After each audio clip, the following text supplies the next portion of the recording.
Assalamualaikum warahmatullahi wabarakatuh. Selamat pagi teman-teman semuanya. Baiklah, kita akan masuk berikutnya ke materi kas dan piutang ya. Baik, ini adalah tujuan pembelajarannya bagaimana nanti teman-teman bisa mengidentify kas, kemudian bagaimana melaporkannya, dan juga bagaimana nanti kita akan membahas isu-isu akuntansi terkait dengan penilaian piutang atau penilaian wesel tagih juga. Oke, kita langsung saja masuk kepada apa sih sebenarnya kas itu gitu. Sebenarnya ini mengulang dan mungkin memperdalam apa saja informasi yang sudah teman-teman dapatkan sebelumnya ya di pengantar akuntansi. Kas berarti sebuah aset ya yang merupakan instrumen keuangan. Jadi maksudnya financial instrument di sini apa? Berarti ini berupa kontrak yang menimbulkan aset keuangan dari suatu entitas dan kewajiban keuangan atau kepentingan ekuitas entitas lainnya. Nah, berarti yang termasuk dalam aspek keuangan di sini adalah kas, kemudian pinjaman dan piutang, ya, loan and receivable, kemudian ada investasi. Nah,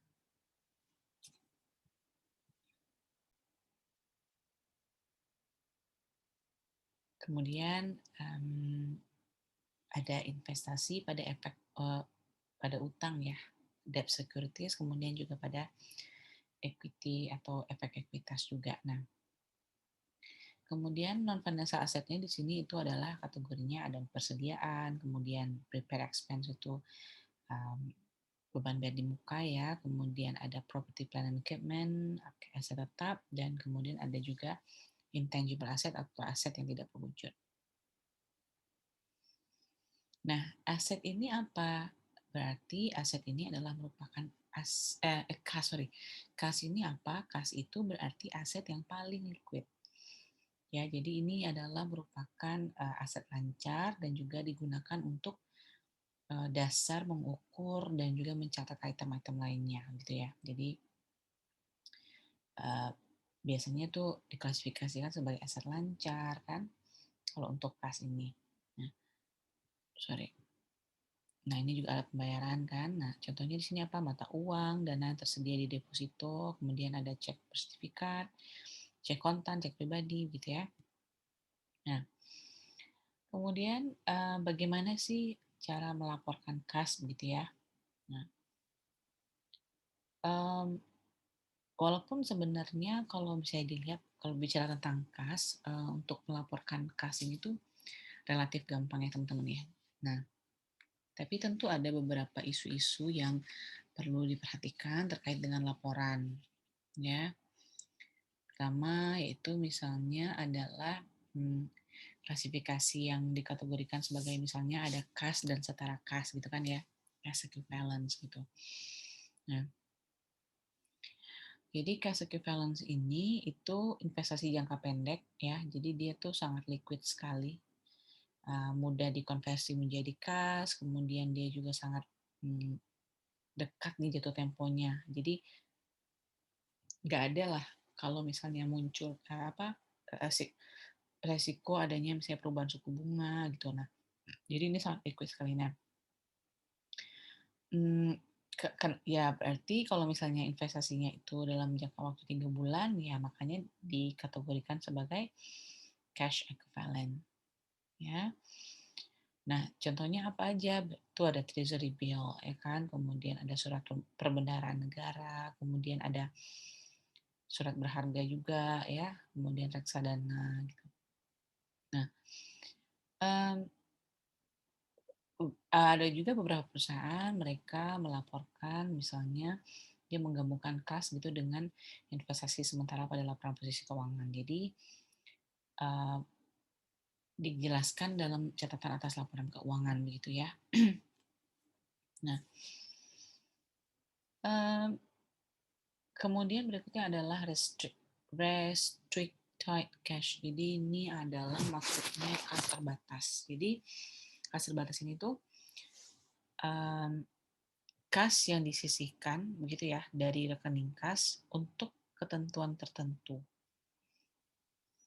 Misalnya ada kas kecil, kemudian gaji, ada dividen. Nah, itu contoh dari kas yang disisihkan untuk tujuan tertentu. Ya, kebayang ya. Jadi Kalau misalnya jumlahnya material, ya kalau misalnya jumlahnya itu banyak atau material, maka ya perusahaan itu harus memisahkan nih. Oke, ini akan masuk ke restricted cash dari kas yang biasa tadi untuk tujuan pelaporan. Nah, jadi kas ini perusahaan juga dia mengklasifikasikan kas ya baik dari aset sebagai di aset lancar atau mungkin dia aset tidak lancar itu tergantung pada tanggal kapan nih dia dilakukan pencairannya gitu kan. Nah, kalau misalnya klasifikasi pada bagian lancar itu telah tepat, maka perusahaan dia biasanya menggunakan kas untuk membayar kewajiban yang ada, ya kan? Nah, kemudian juga perusahaan menyajikan kas yang dibatasi penggunaannya pada bagian yang nggak lancar juga tentunya. Jadi kas ini uh, biasanya tuh sering disisihkan nih untuk perluasan pabrik, kemudian ada pelunasan utang jangka panjang gitu kan ya. Itu. Kemudian berikutnya adalah bank overdraft. Bank overdraft ini kalau misalnya perusahaan dia punya cek gitu kan ya, jumlahnya itu lebih dari jumlah yang tersedia pada akun kas. Nah itu. Jadi perusahaan itu dia harus melaporkan nih bank overdraft-nya di liabilitas jangka pendek. Jadi dia menambahkan jumlah yang dilaporkannya sebagai utang berapa. Nah, kalau misalnya jumlahnya material kan teman-temannya jadi sangat signifikan, maka perusahaan itu dia harus mengungkapkan di item yang secara terpisah lagi dalam laporan posisi keuangan atau mungkin catatan atas terkait gitu. Nah, oke, ini dikompensasikan ke rekening kas hanya ketika kas saja di dalam account lain. Nah, ini adalah ringkasan item yang terkait dengan kas ya teman-teman. Jadi kas dan setara kas itu mencakup media pertukaran dan juga sebagian besar instrumennya itu bisa dinegosiasikan gitu. Nah, kalau misalnya item yang tidak dapat dengan cepat dikonversi ke logam atau mata uang, maka perusahaan itu harus klasifikasikannya dia secara terpisah nih sebagai investasi, piutang atau mungkin biaya bayar di muka. Di perusahaan dia memisahkan atau dia mengklasifikasi kas yang tidak tersedia itu untuk membayar liabilitas yang saat ini mungkin sudah jatuh tempo pada bagian aset yang tidak lancar. Nah ini ya klasifikasi teman-teman ya. Jadi keterangannya adalah kalau misalnya dia tidak dibatasi maka dilaporkan sebagai kas. Tapi kalau misalnya dibatasi maka itu akan diklasifikasikan sebagai aset yang lancar dan tidak lancar. Ini petty cash itu kas kecil ya teman-teman. Nah, dilaporkan sebagai kas, kemudian ada di situ surat berharga jangka pendek atau short term paper. Itu misalnya untuk investasi jangka panjang, dia diklasifikasikan sebagai setara kas ya. Misalnya investasi yang kayak tadi tuh kurang dari 3 bulan gitu kan. Nah, itu biasanya sering digabung juga dengan kas. Kemudian di sini ada surat berharga jangka pendek yang juga bisa diklasifikasikan kalau misalnya investasinya bisa jadi jatuh temponya 3 atau sampai 12 bulan. Ya, jadi kalau misalnya less than 3 months itu biasanya digabungkan dengan kas. Nah, kemudian berikutnya ada post dated check itu berarti dia cek mundur ya. Jadi kayak itu piutang masuknya. Ya, jadi dia bisa ditagih. Kemudian ada travel advance itu kayak uang muka perjalanan ya. Klasifikasinya juga piutang karena itu ditagih dari karyawan yang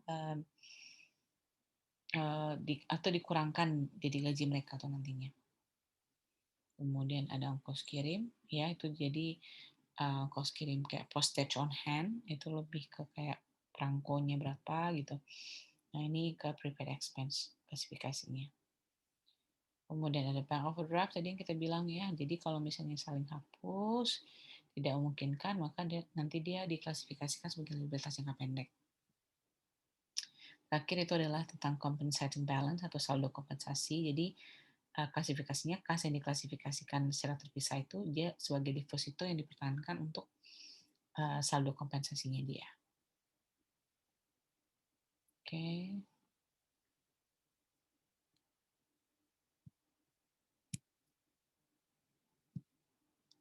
Sorry, kenapa nggak jalan ya?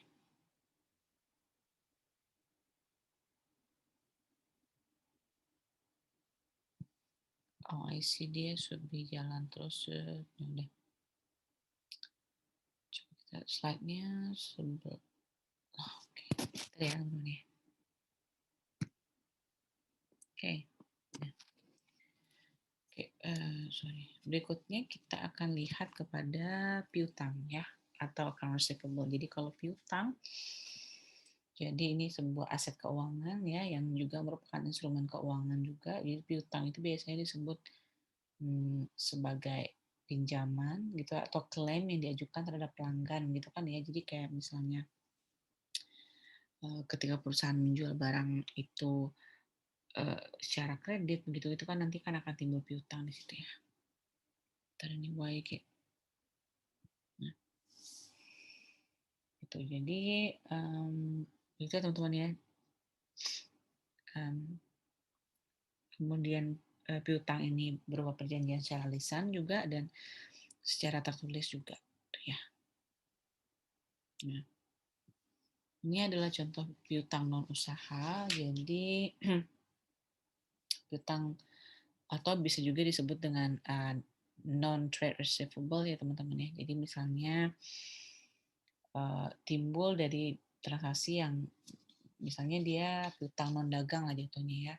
Kayak uang muka ke direksi, kemudian uang muka untuk entitas anak perusahaan. Kemudian ada deposit atau simpanan ya untuk dibayarkan untuk menutupi potensi kerusakan atau misalnya mungkin ada kerugian gitu.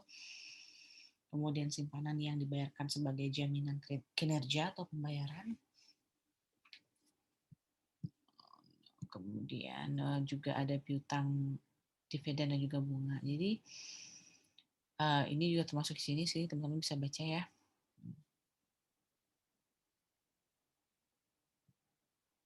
Nah, kalau misalnya jadi isu dalam akuntansi piutang atau ada basel tagih itu dia adalah dalam pengakuan dan penilaian ya, teman-teman ya. Nah, jadi dalam hal ini itu ada non trade receivable tadi ya. Jadi kayak di sini trade and other receivable di sini. Kemudian adalah account receivable di sini.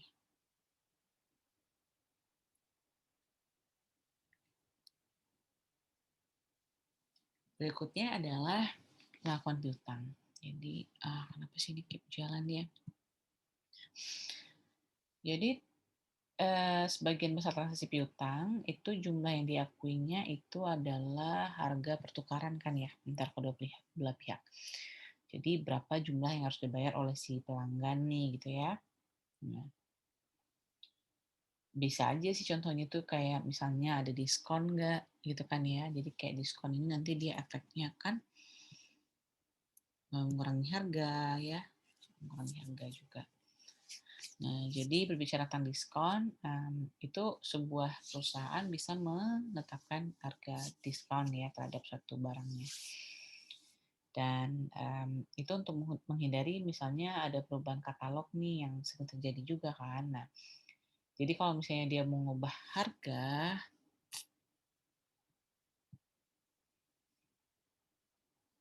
oke, jadi kalau misalnya mengubah harga dalam jumlah pembelian berbeda, maka itu uh, sebenarnya bisa jadi itu kayak ya dia ya gimana ya supaya harga fakturnya itu tidak bisa diketahui oleh pesaing misalnya gitu ya. Nah misalnya contohnya di sini kayak ada buku teks jadi punya harga misalnya $90 kemudian penerbit jualnya tuh ke toko buku dikurangilah 30% gitu kan. Nah berarti penerbit ini dia catat piutang sebesar berapa? $63 harganya per buku ya. Nah, jadi dia cukup memotong diskon dari daftar harganya aja, kemudian menagih kepada pelanggannya sebesar tagihan netonya. Ya. Oke, ini ya untuk insentif. Kemudian juga ada di sini namanya sales discount, teman-teman. Jadi kalau sales discount itu menawarkan diskon tunai ya atau sales discount untuk supaya bayarnya cepat nih. Contohnya ya kayak 2/10 N/30 itu kan paymentnya, termnya kan 2/10 IOM end of month ya. Oke.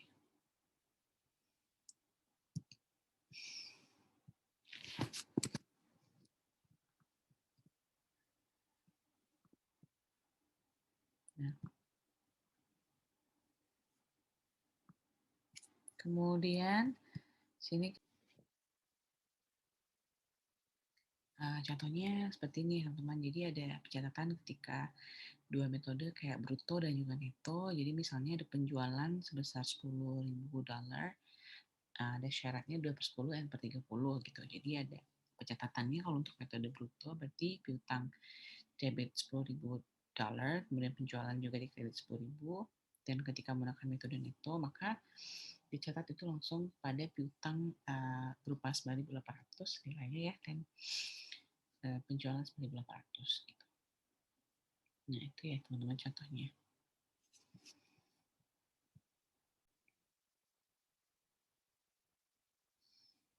Oke, kemudian ini adalah sebuah perusahaan itu dia harus mengukur piutangnya dengan present value. Ya, jadi pada kenyataannya perusahaan dia mengabaikan pendapatan bunganya terhadap piutang gitu ya, karena mereka anggap itu mungkin nggak terlalu material.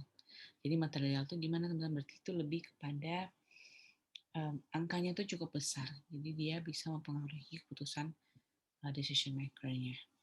Ya.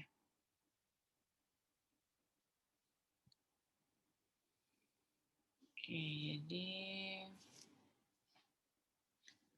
ini contohnya coba.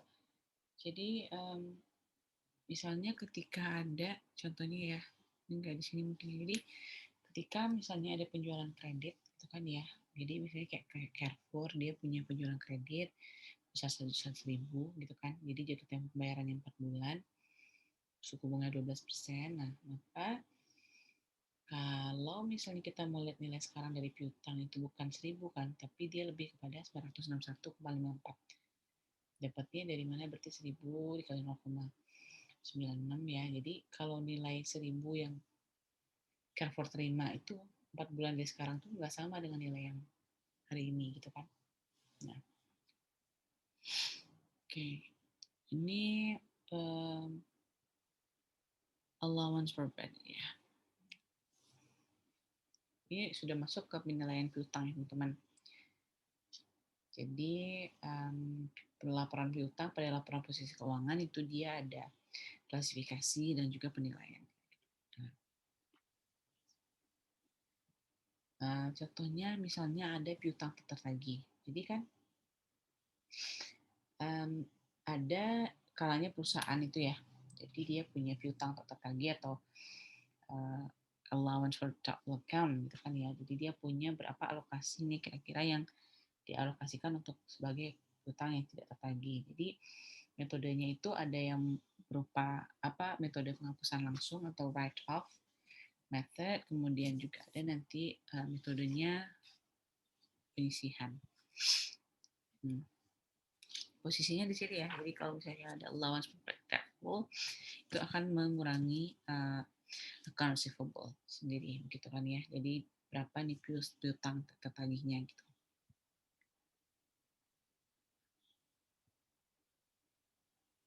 Nah ini ya, untuk penjualan kredit, ketika misalnya ada account receivable senilai 500. Nah jadi ini contohnya berarti di sini ada penjualan sebesar 100.000. Oke.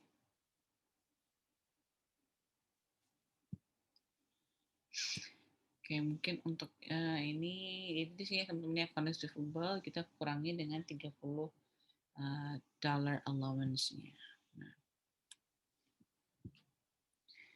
kemudian juga, jadi kalau misalnya kita mau melihat ya, jadi dalam persentase penjualan itu penekanan untuk antara hubungannya dengan laporan laba rugi itu lebih kepada beban piutang tak tertagih, kemudian kalau piutang berarti penyisian piutang tidak tertagih. Ya.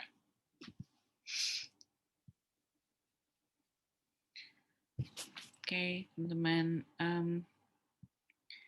Oke, mungkin untuk yang video pertama sampai di sini dulu ya. Silahkan teman-teman simak lagi, dan ini nanti saya akan kasih linknya. Assalamualaikum warahmatullahi wabarakatuh.